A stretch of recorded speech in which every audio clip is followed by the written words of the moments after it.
Thank you. That was awesome, buddy. Thank you. Yeah, man, we did it. That was fun. I was saying 20, 25 minutes. I think we went for 45. 45 minutes. I know. I was like, whoa, he's not stopping me. I'm going to keep going. So you never give a professor a microphone. I hope that was okay. Nah, dude, it was awesome. It's awesome. Hey.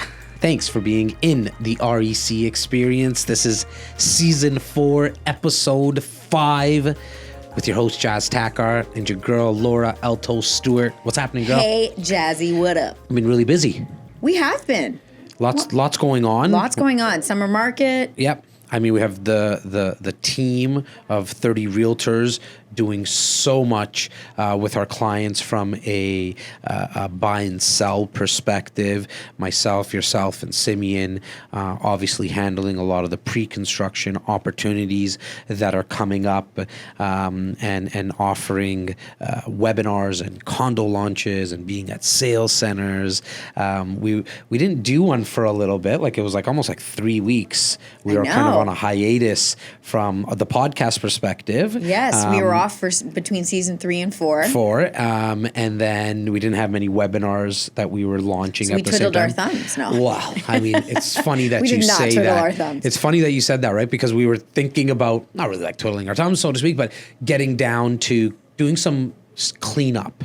And it's been nice to really hunker down on all the cleanup that our business needed from the perspective of even like something as simple as like Google Drives and making sure all the content. Well, how many times was it like, who has this file and who has that? It's like, we can't be operating like this anymore. Well, for anyone who's listening, there's a saying out there, right? Success can kill. And where that really comes from is the fact that... Is that a humble brag? Is that what you're... Not really, right? What I mean is as we're growing as a team and that being kind of the success I'm speaking about, you've come up and you see a lot of holes in the ship, right? That originally when there was 4 of us... Right, you didn't see them so much. They were probably still there, but... They weren't as apparent, we'll call it. They weren't, right? Yeah. So we had to come up with, like I see binders around here now with operation manuals. Oh, yes. One that's for our world-class service for our clients, what has to be done before a meeting, during a meeting, after a meeting, like in terms of all the follow-up. Step-by-step process. Right? Which you've done a lot of it, right? And so... well, because I have my hands in a lot of different aspects of the business. Yep. And so that allows you to see how things sort of integrate and work as a whole. And that's kind of where you can, when you're kind of working in one little minutia, you just have that you see, and you don't necessarily see the impact of that on the other departments, I'll call them, of the business. Yep. Whereas because I kind of have my hands in everything, I've been able to see, the flow of information and the flow of files and work wasn't necessarily at its most effective. Well, and going back to kind of that time period where we were able to take a step back and now take 2 steps forward, it's important. You need to do it. It's just like cleaning out your closet and kind of doing that spring cleaning, so to speak. We needed to do it here. Feels good, though. We did it at a good time because we have 6 months left now. Yeah. We're going into the last part of the year. Yeah. Last half of the year. Well, depending on when this recording comes out, we'll have 6 months. It probably could be closer to like 5 months left. And we know in our real estate business, the month of December for us is used as more kind of social events. Even our clients take that time off and there's Christmas parties and holiday parties and all that kind of stuff. So we have like birthday parties. Birthday parties. Well, your birthday's in December. So is yours. And so is mine. And then we're usually off, on December 20th or something like that. And so we got another like 4 months to really hunker down and hit targets that we've set for ourselves. And we've readjusted some of our targets in our business because we hit some of them a lot ahead sooner of time, right? So that's so we made bigger ones. Yep. And we got to hunker down. We got to hunker down. Today's episode actually is fitting. It's fitting, right? When you said hunker down, because it started with the mindset. That's true. And we sat down with Dr. Glenn Fox from USC, that's the University of Southern California.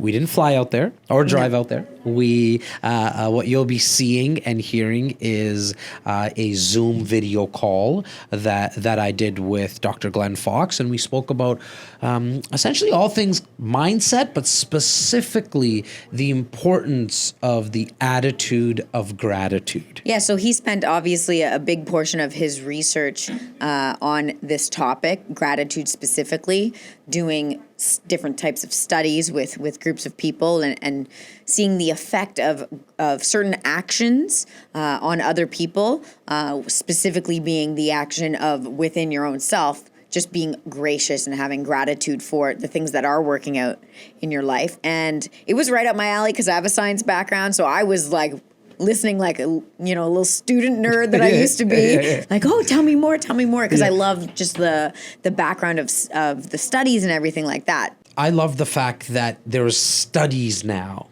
based on gratitude and the effects it has on someone's performance. In fact, the study and the course is based out of their major, like students that take the business, like they're in the business school of USC. And so it was really nice to see what I practice on a daily basis. I was going to say, right? This is something that I know you felt strongly about prior to even listening to it. Yeah. So I'm sure this really drove it home for you. It did, and it brought it kind of back full circle for me because I spend a lot of my time while I'm driving. I always say in the shower, I come up with a lot of ideas, and then I'm sure a lot of the viewers got visuals and stuff of the pipes and stuff, and so I got to it brought it home, the importance of it, because there's a lot of things that can go wrong on a daily basis, weekly basis, monthly basis, yearly basis, but if you can spend majority of your time in gratitude, you'll be amazed at what comes into your life because you're always putting out those positive vibes. So I know a lot of people would probably listen and say, oh, here we go again. Another one of those, just you should be happy for the things you have. And it's hard for some people to fathom that because that seems just not in their repertoire of necessarily what they're doing. And what was so great about what Dr. Glenn Fox did is that he kind of gave these are the mini steps you take. Just like if you haven't worked out a day in the gym, like in your whole life, you're not going to go and then like crush it at the gym. But if you just went and like lifted 10 bicep curls with a lightweight, just start there. Yep. And so he kind of gives the tips and tricks on how to implement this into your life, because it's not like if you didn't come from a place of gratitude that all of a sudden tomorrow you're just going to wake up and be a different person. It's you have to practice it. You have to train your mind like a muscle. And what you said, like some people are going to be thinking it's like hokey pokey philosophical stuff. You can take it like that, sure. Well, but now we have the science. Yes, as well as there's something that I learned or read years ago, maybe 15, 16 years ago. In fact, it was from Anthony Robbins. And he said that you cannot be grateful and feel fearful at the same time. Your brain can't have those two same thoughts simultaneously. It's impossible. And so when you're grateful, you can't be fearful. So when you feel fearful, there's always something you can be grateful for. Like it could be like the fact that you're breathing. It could be something as simple as that. Well, and at the base of it, the core of it, that really is where it starts. Right? It's, like you're alive. You're alive, and then I mean you could go really, even deeper into the fact that the family that you have, the friends that you have, the opportunities. I try and start my day off like that. Yeah, right. When my alarm goes off in the morning, right. I take like 5 minutes. Yeah. And I kind of just go over a few things like positive self-talk as well. Yep. But then I usually go into after that just the things I'm grateful for. And it's always the same things because at the end of the day, that's what I'm really, truly grateful for. Yeah. Guys, as always, have a listen into this episode with Dr. Glenn Fox. Leave us a comment if you haven't subscribed. And I know more importantly, a lot of you are listening, but you have not yet told your friends and family that this is the best podcast of all time. I'm kidding, but really. So this is the time. This is the time. Share it and give us the feedback and let us know what you think. Enjoy. It takes a lot not to say that at the end. I nailed it. REC Experience presents Real Estate, Entrepreneurship, Leadership with your host, Jas Takhar. The REC Experience podcast is now on air. Well, thanks for being on our podcast today, Doctor. I feel, I'm very humbled because you are also going to be the first doctor that we've ever had on our podcast. So welcome to REC Experience. Thank you. Yeah, and as long as nobody is asking me to treat their cold or flu, because I'm not that kind of doctor, I think we'll get along great. Well, that's a great segue, actually, because what kind of doctor are you then? So I earned my PhD in neuroscience from USC by studying the neuroscience of gratitude. I'm really interested in the way that we can use our mind to, channel various outcomes and to shape challenge and to be resilient. And gratitude is one of these skills that people can develop that leads to great benefits, both for our health, our relationships, and I think for our performance, though we need more research in this area. My work now is really studying how these mental frameworks lead to improvements in performance and how we can practice them and how they impact our body. And most importantly, I'm interested in translating the science of high performance into strategies and tactics that people can use in their everyday lives. So gratitude, in your opinion, is something that one can learn? Because I feel really blessed and I'm very grateful, and no pun intended, but that I have really just born with it. I really feel like I was. And I say that because, my parents, like I tell my team and all my viewers and listeners know that very blessed. My parents overloved me, if that makes sense, and I'm very grateful for that. I'm grateful for a lot of people around me, for the 2 or 3 talents that I'm really good at. I know what I'm not good at. But in your opinion, Doctor, it is something that someone can learn to be grateful. It's actually not my opinion. That's what the research says. And it's not that it's an easy skill, and many people come to gratitude from many different perspectives. And we're really interested in how we can shape gratitude during the really tough times. Right. And a lot of it comes from an understanding of how emotion and the body work together, that gratitude isn't just happiness. It's not just another word for feeling good about getting something nice. Gratitude can be overlapped. It's also not a single emotional feeling, and actually no emotional feeling is so pure as to be called just one thing. These things overlap. There's a tapestry for every emotional experience that's constantly unfolding in our bodies and experienced by our minds and thought about and used to make decisions. That's what it's for. And so we think of gratitude as something that can be very small, for something like somebody holding a door for you, which we actually studied, all the way to something like somebody saving your life. And what you see is that gratitude is not just a single thing, as you'd expect, but it's also not just the same thing as feeling happy all the time. You can have gratitude during very deep moments of pain, and it can help relieve suffering when you really connect and tap into kind of the joy of the human experience. So for me, gratitude is a skill because you can start to look for, like anything, like learning how to recognize fine art or listen to music or, throw a football. You start to recognize and see details in these acts of performance that you did not see that emerge when you learn to tune into the frequency, so to speak. With gratitude, practicing gratitude, the simple act of writing things down that you're grateful for, like I did in my gratitude journal today, of something about not running anybody over on my morning commute through Los Angeles traffic. Right.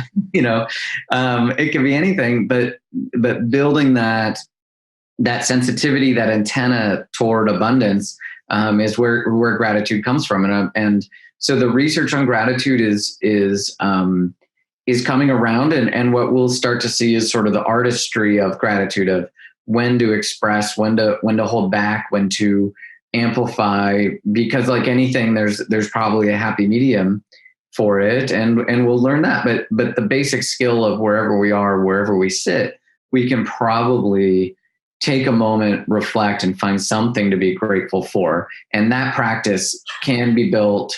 And there's studies showing that when we intervene and get people to write down things they're grateful for, good things can happen in terms of people's perspectives and understanding of things. I always feel that if you want to look for negative things in and around your life, they're not very hard to find. Mm-hmm. But if you also want to look for, on the flip side of that, if you want to look for some things that you can be grateful about and be happy about, you can also do that as well. It's almost just a switch of the mind. Is that what studies are finding from your perspective, Doctor? Yes. Maybe not in quite so plain terms. There's going to be some texture around it, but yeah, absolutely. So there's one of my friends, his name's Evan Kleiman. He did this study.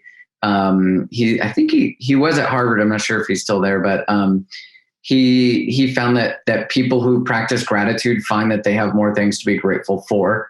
So it gets easier. It's kind of like a muscle. It's actually not a bad analogy. It's not perfect, but it's not a bad analogy to think about gratitude and these mental practices overall, even things like optimism, focusing on your broader purpose, building a sense of autonomy and what we call locus of control, that is understanding how you can respond and take control of the things, of your response to things, not to things themselves. But these things can be practiced like a muscle. It's a lot of good, not a bad way to think about it. So gratitude can be thought of as sort of the more you practice, the easier it gets.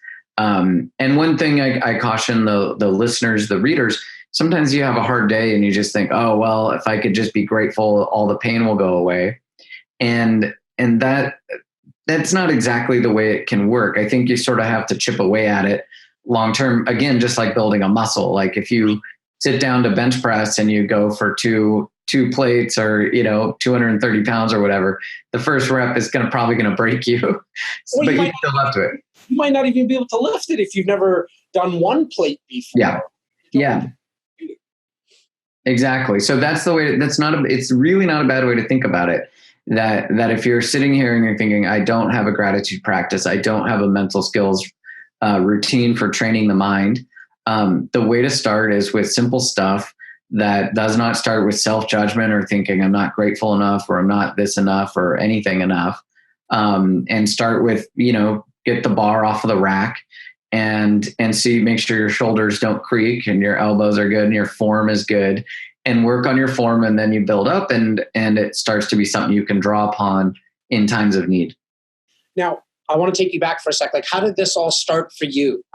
You went to USC, you studied, then how did the whole gratitude aspect of the studying like appeal to you? I want to take some of my viewers and listeners back.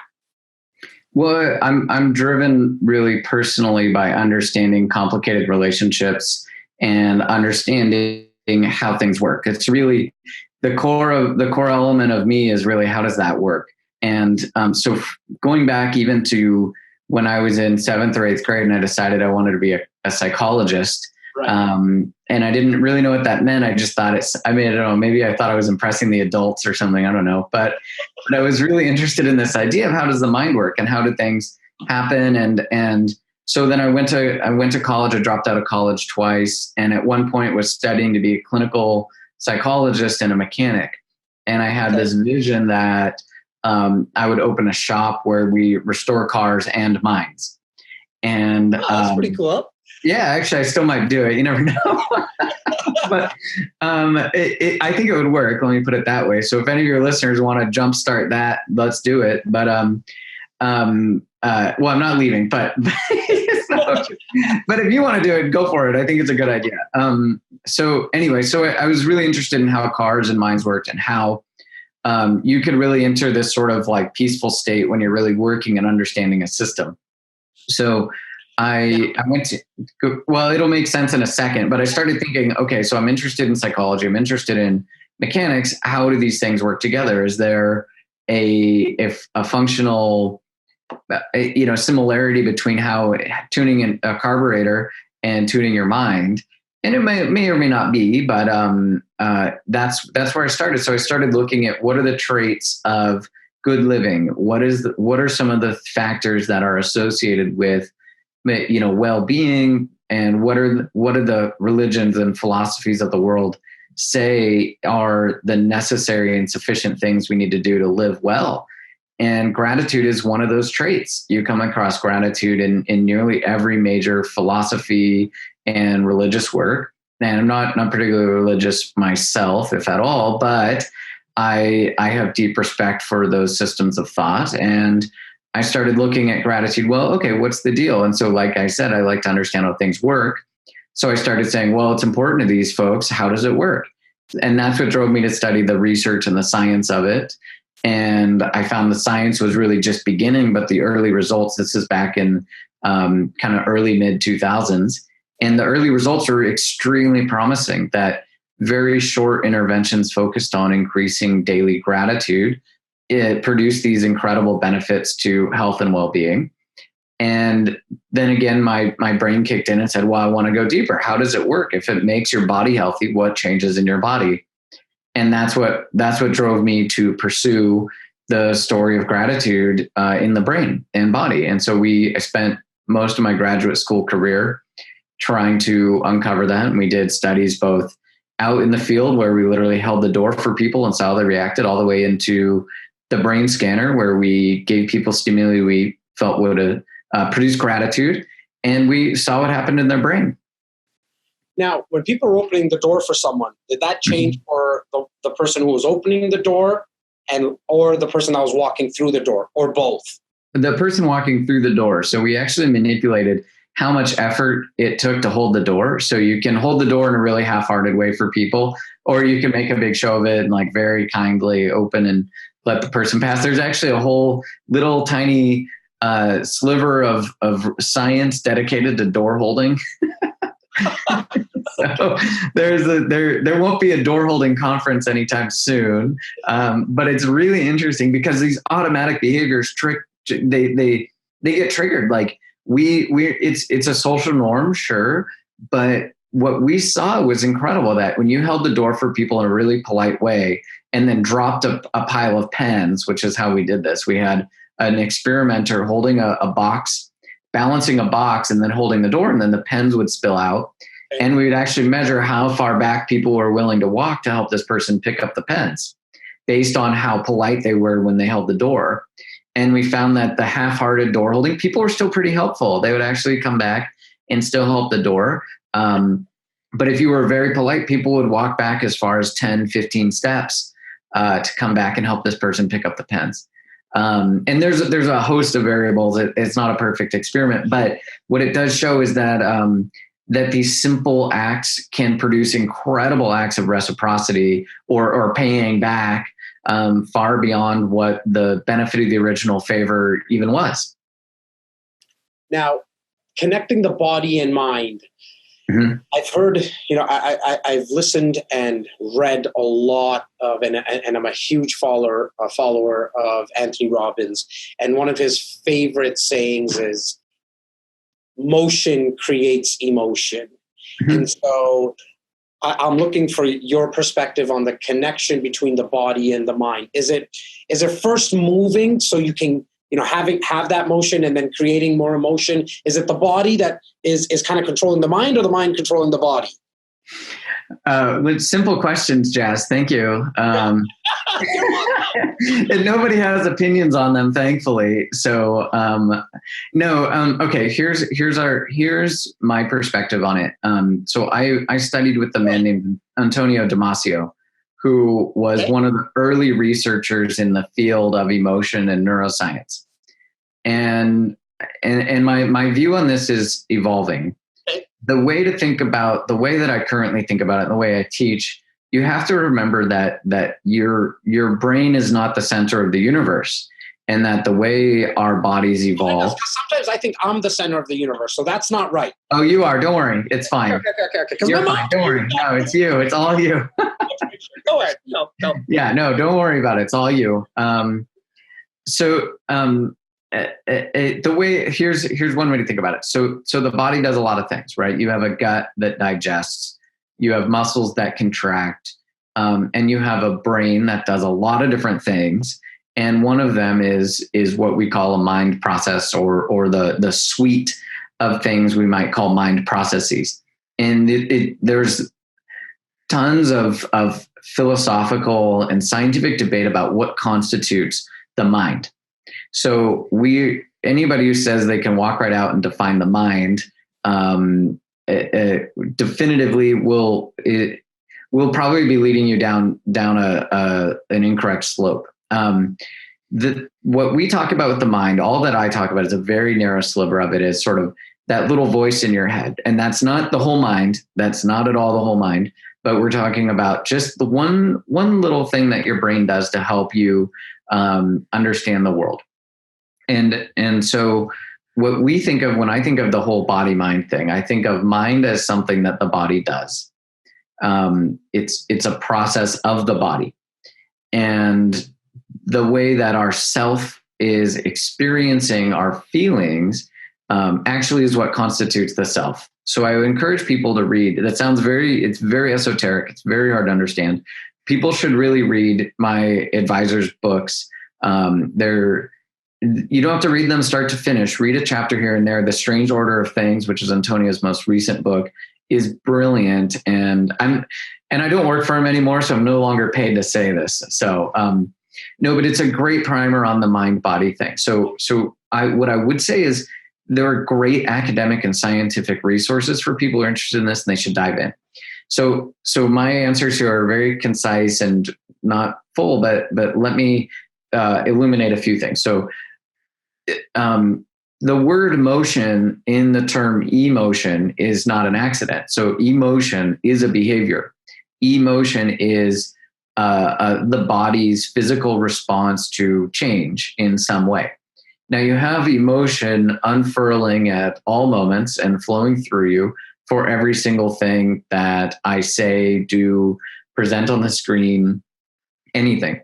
And most emotion passes by the wayside and is not really experienced or considered by that mind.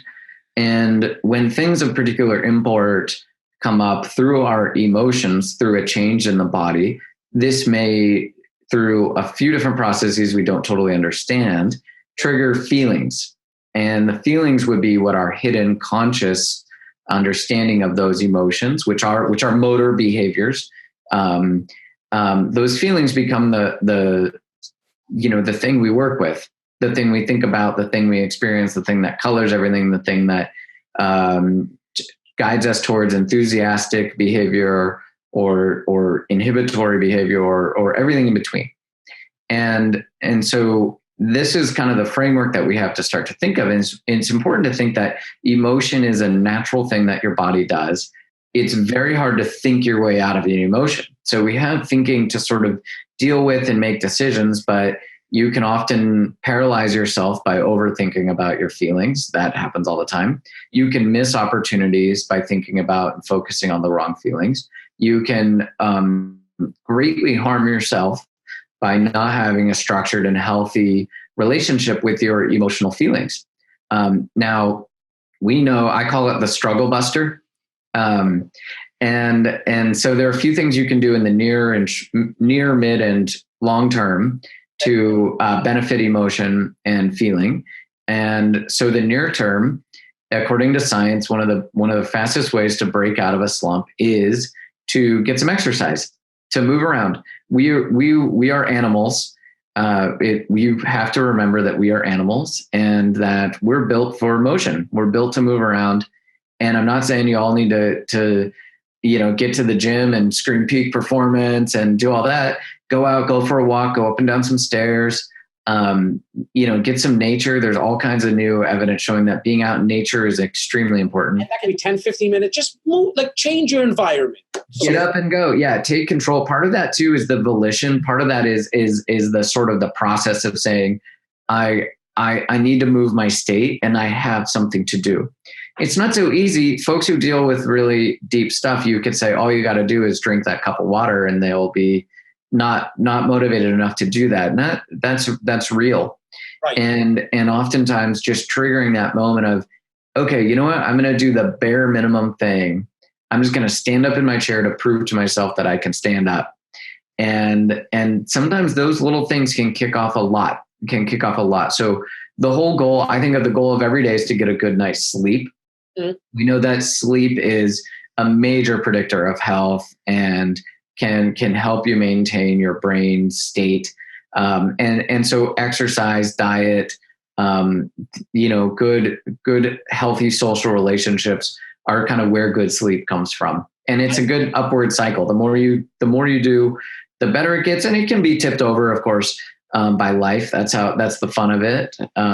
You could say, but that's really the goal of every day. Get a good night's sleep. I love that you're talking about sleep, because in today's day and age, us sitting, 2019 coming up to 2020, this new like hustle porn and you got to grind and work every hour and sleep 2 hours and make sure mm-hmm. that you're out and working every 22 hours.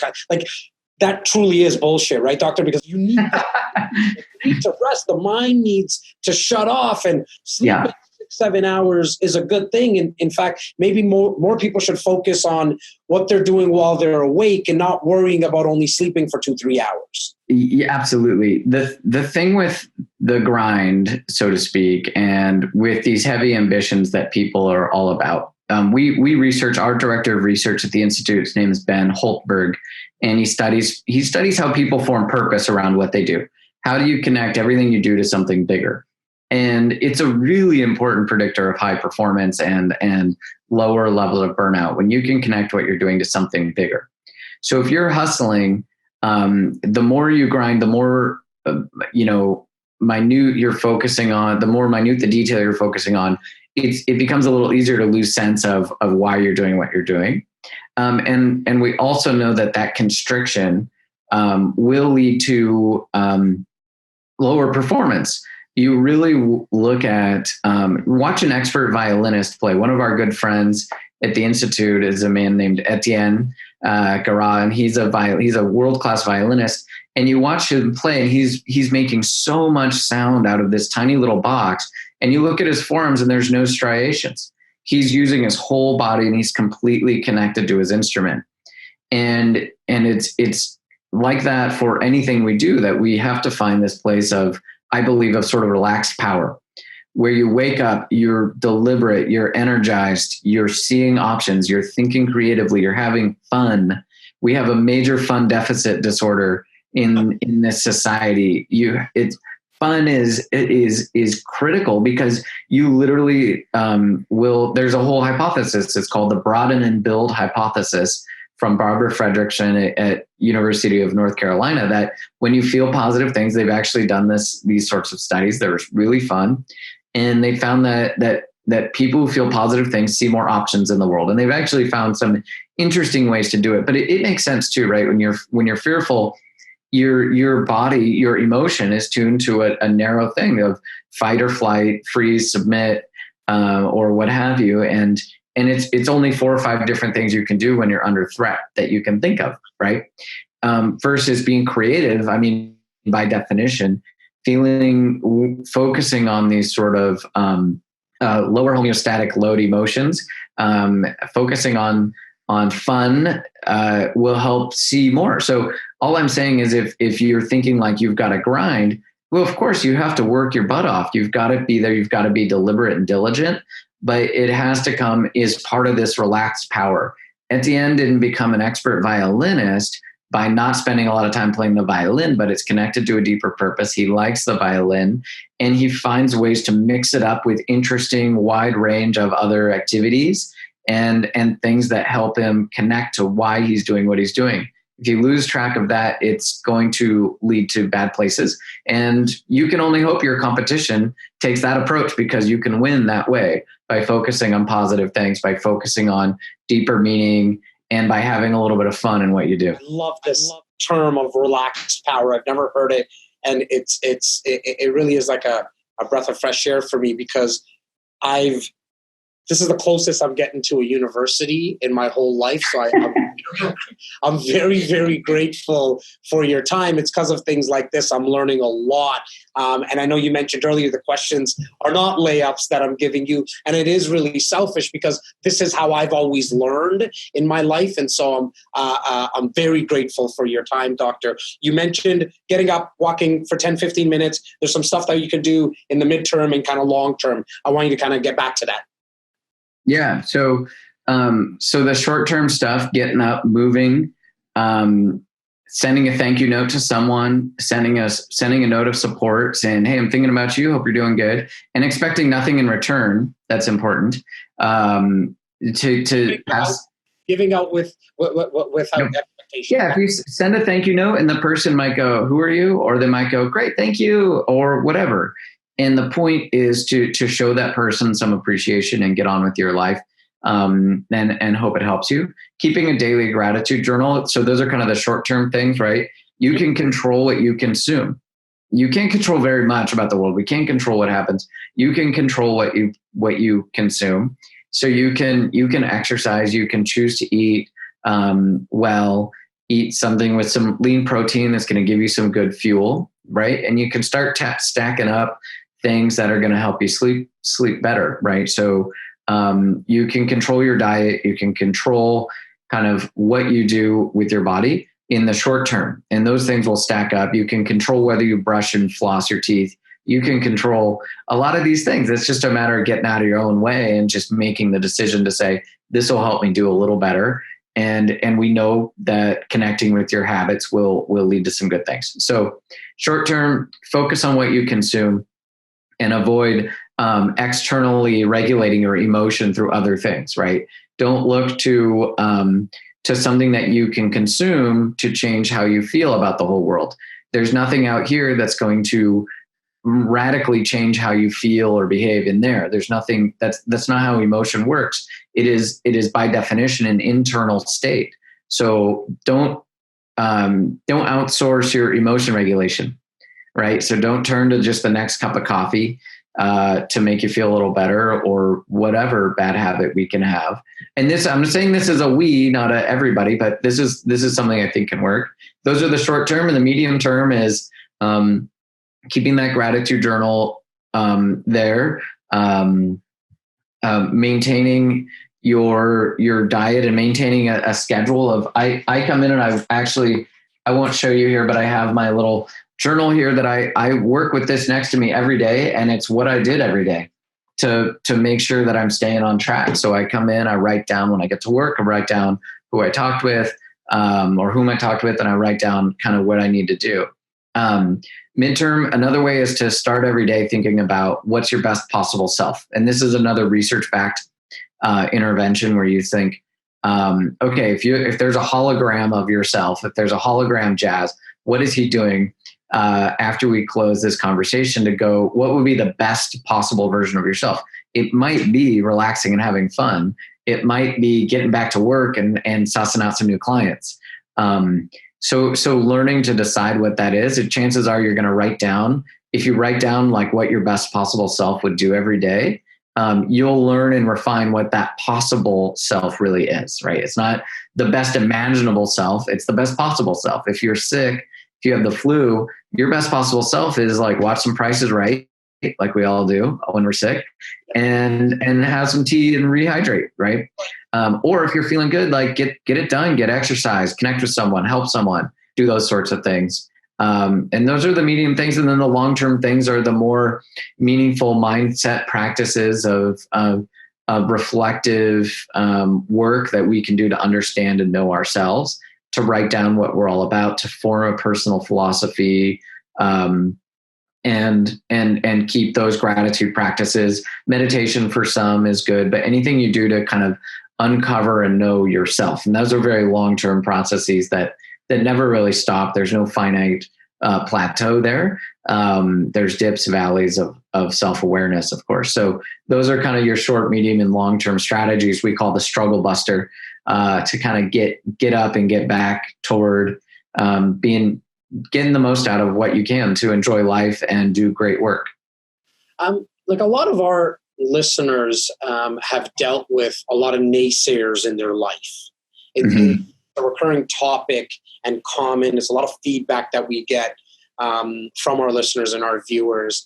Has some of your studies kind of unveiled anything about how to deal with the naysayers in their life? Is it practicing more gratitude, or from your perspective, how does one deal with naysayers?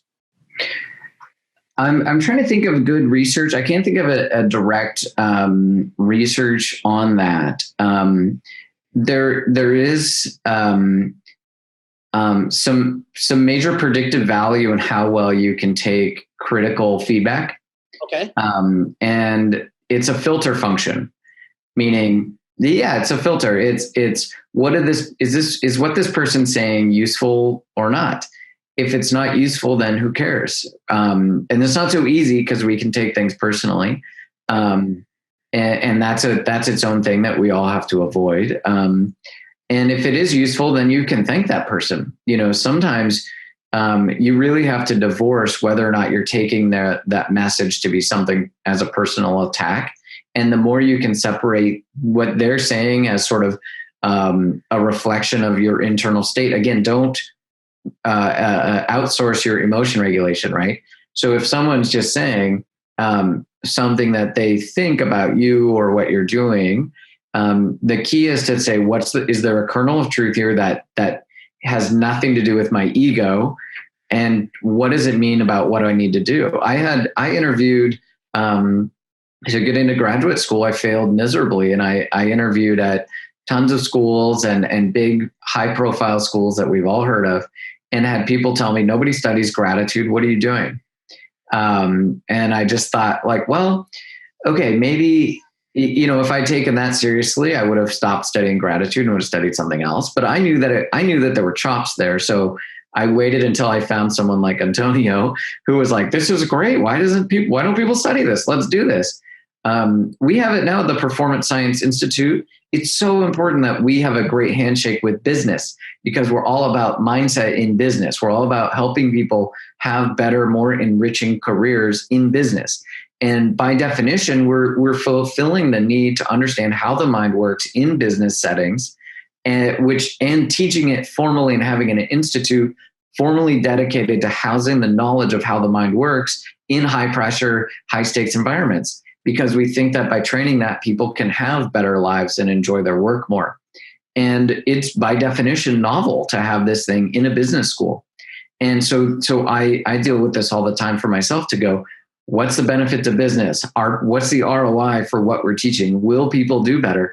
And it's a constant struggle. And luckily people have bought in. We've had great support, but it's constantly there. I get naysayers frequently. I could go into the thing. So there's kind of an art to taking that feedback and saying, what does this mean? Tell your ego to shut up and think about it. Is it good or bad advice? And which should you change, dodge and weave? Is it, and sometimes you do need to shut it down and quit. We study very elite groups of military populations, and we're trying to study when they quit. We're trying to make a physiological model of quitting. And it's really interesting. Some of the guys probably should quit, and some of the guys shouldn't. And the mental constructs predicting which way people go, that's the thing we're most interested in, because it pertains a lot to entrepreneurial ventures. Entrepreneurship is a process of getting naysayers. If you want to start a business, you want to start a new division, you want to do something new in business, there's reasons why people haven't done it, most likely. And so figuring out how you navigate the reasons and the obstacles that have stopped others, and figuring out are those obstacles actually meaningful, and the fact that you could be very successful and not create any value for people, right? Then that's telling you something. If you get done with it and you realize that nobody's going to care, or that you're not going to help people, then it probably isn't worth doing. Or maybe you make something you yourself don't even want to consume it. That's another very bad sign. So, I think it's as simple as solving a problem that you think will help people do better. And shut down your ego, and also don't listen to other people's egos as you're going through the process of deciding what's important in the path. What's some common traits / habits that you've seen with peak performers within business and entrepreneurship? It's a wide variety of things. There's no one way to it. Right. And anybody can do better. Anybody can start to take some tools to perform at their best and achieve their ambition. And their ambition doesn't mean take over the world. It could be anything. So we're kind of without a prescription on how big people should go. But among the people who really go for it, you'll see they're always connecting things to a why. People who can turn their pain into bigger purpose. This is from Ben Holtberg's research, our director of research. People who can turn pain into purpose tend to do much better in the world. It's a lot of real optimism, meaning that optimism isn't thinking things are great when they're not great. Optimism is a process of thinking about the future where you think, how can I take what I have here and make something better out of it? I'm not sorry to cut you off, Doctor. I'm so glad that you mentioned that. It's like when you hear people walking outside in their backyard and saying that there's no weeds in the back, no weeds. And if they believe that there's no weeds in the back, that they'll just kind of vanish. Mm-hmm. That is, you got to tend to them. You got to cut them. You got to make sure that they don't grow back. Just thinking about it doesn't do it. You got to actually take action, right? Right. So the research on optimism is so interesting. And what we see is that people who are very high on optimism, meaning people who are very much fundamentally disposed to try to make a better future, they actually are more attuned to negative information. So there's studies, there's a new study. Actually, when did the study come out? Well, anyway, there's a recent one where imagine that you are a coffee drinker, right? You love coffee and you're either low, medium, or high on optimism. And if you came across some information that said coffee is really bad for you, I'm just using this as an example, but this is what the study basically did. As I grab my coffee, go on. Grab your coffee. So imagine I say, you know what? Caffeine is actually really toxic. It leads to neurodegenerative disorder, all sorts of things. People high in optimism are more likely to spend time reading everything they can about the potential bad sides of coffee. And that's optimism in a nutshell, because they're going to go, what can I control about this? And so meta-analysis, meaning studies of entrepreneurship, have found that two main things will predict a successful entrepreneur across these different studies.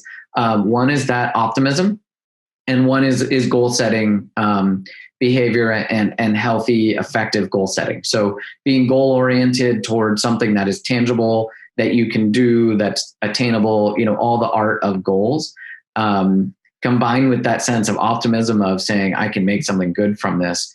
And again, optimism isn't just being a happy, positive person. You can have a very happy, positive person who's, like you said, ignoring the weeds in the back. It doesn't make that person an optimist. And you can have someone who comes across as a bit brash or even a little negative, who's saying, all right, you can't do it that way. You got to do it. And that person can actually be the most optimistic person. Right. And so these aren't just words for being happy all the time. These aren't just words for resting on your laurels. They're tools to start to say, okay, what can I do? How can I break this down? How can I make something better out of what I'm looking at?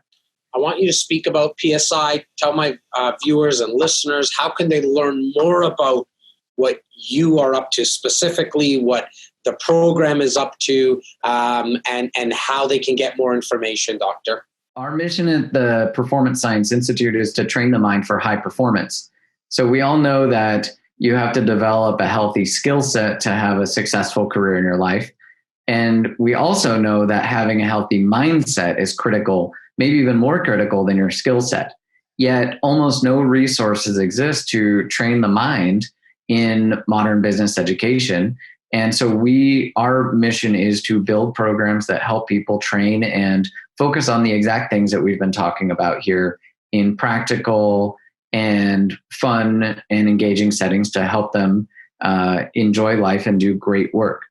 So I would encourage your followers, please follow us on LinkedIn and Twitter, USC Performance Science. On Twitter, we're at USC PSI, and on Instagram, we're the same thing. You can visit our website. We're going to be launching a lot of new programs in the coming months. They're still under some development now that we have our framework for high performance training that focuses on motivation, skill development, and risk taking. We have our own framework now that we can train people. So please follow our website in the coming months. You'll see all the new programs and formal things rolled out now that we have our regimen intact, and we're prepared, and the tool shed is full to help people do better.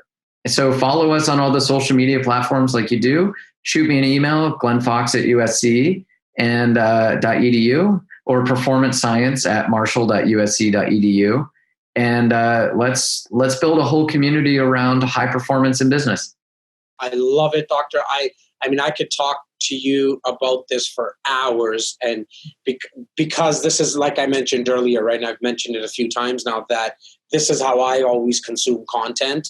And so, but I do want to be respectful of your time. I hope we can do kind of a second and even a third part, because there's so much to explore, obviously, in the mind, but even specifically about gratitude and peak performers. And so I hope you're okay with doing, a part 2 and a part 3 of this in the very near future.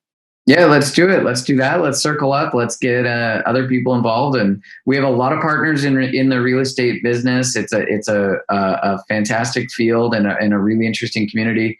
And there's a ton we can do. So just hit me up and let's go big. Awesome. Thanks so much, Doctor. Thanks, man. Talk to you later, Jas. Talk to you later. Bye. Bye. This has been the REC Experience Podcast with Jas Takhar, an REC Canada production.